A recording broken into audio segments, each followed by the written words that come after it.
Hey Pisces gang, I had to literally start your reading over because I needed to explain this in depth. Okay, so I already shuffled the cards and everything, right? So the two cards that came out for you were the end of a tough cycle is approaching.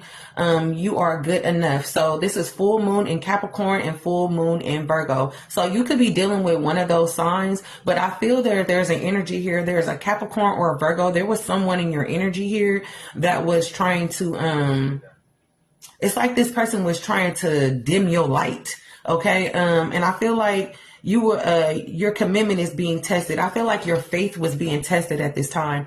When I face these cards to you, this moon right here is like really brown. It looks like it's not flourishing. It's not like producing. So it's giving me the energy of that somebody didn't want you to produce. They didn't want you to think that you were good enough to succeed. And I feel like your commitment of your faith was being tested here